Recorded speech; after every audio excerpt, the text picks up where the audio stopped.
G'day fellas.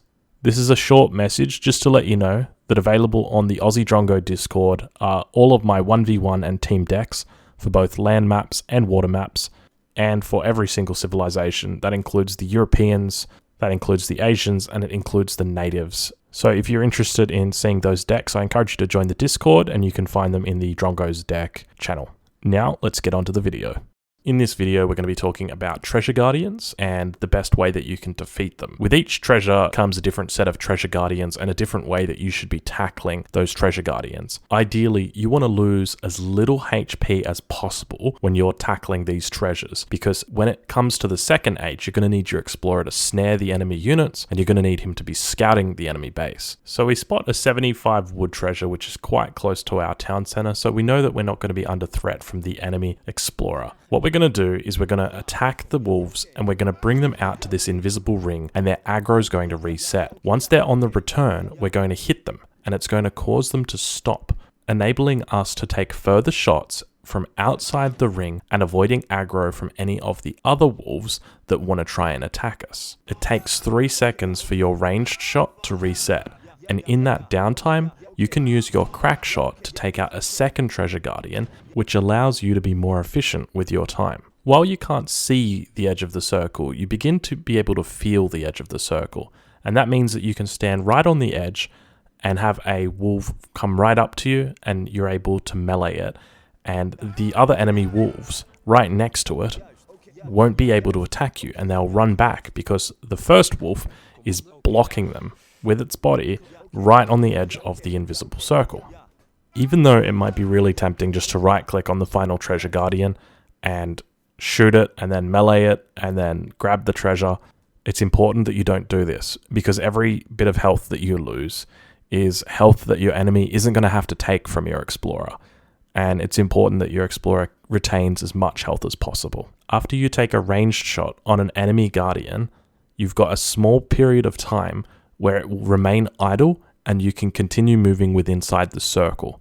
This enables you to cover ground so your explorer can shoot, move towards the treasure, shoot again, move towards the treasure, and then shoot again and kill the guardian and collect the treasure.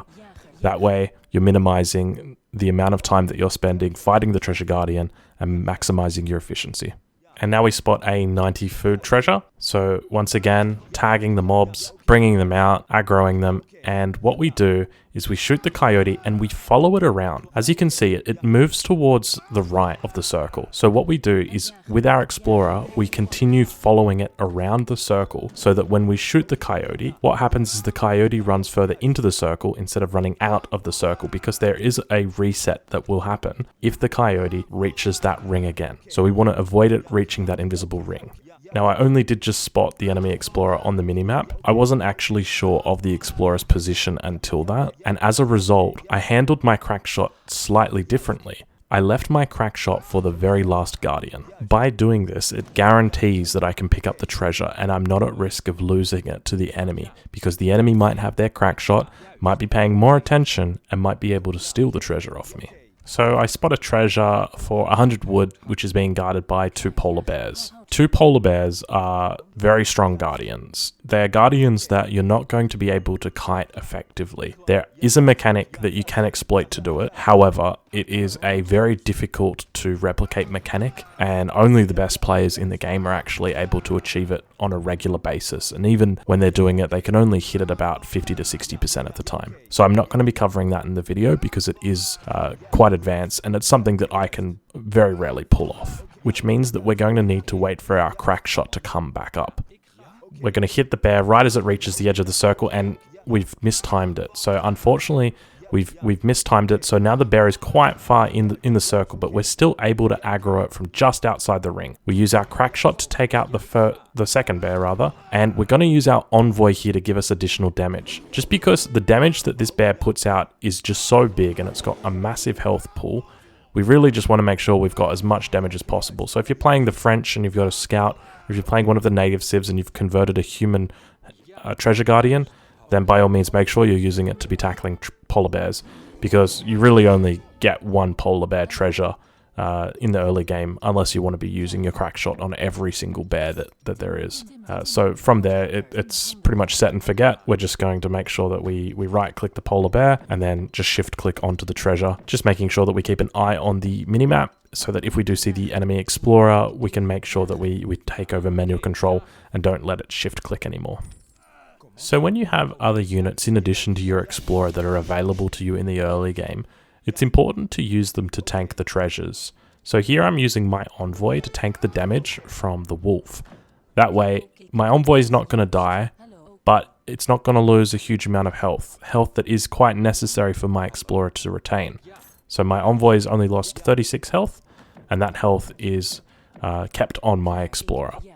The final type of treasure guardian are the ranged riflemen or the outlaw riflemen.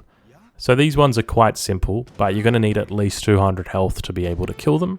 All you're going to do is you're going to crack shot one of them and you're going to melee the second one. They do reduce damage in melee, and as a result, it means that you can take them out. If you fight them in ranged, they will kill your explorer even if he's on full health. So just use the formations, put your explorer into the melee formation, and Bob's your uncle. I hope that you've been able to take something away from this video. If you've enjoyed the video, I encourage you to leave a like down below. And if you think that I've missed something, make sure you leave a comment down below, because I do come back and revisit the comments, and I'm more than happy to leave a response if you've got a question. Thank you for watching.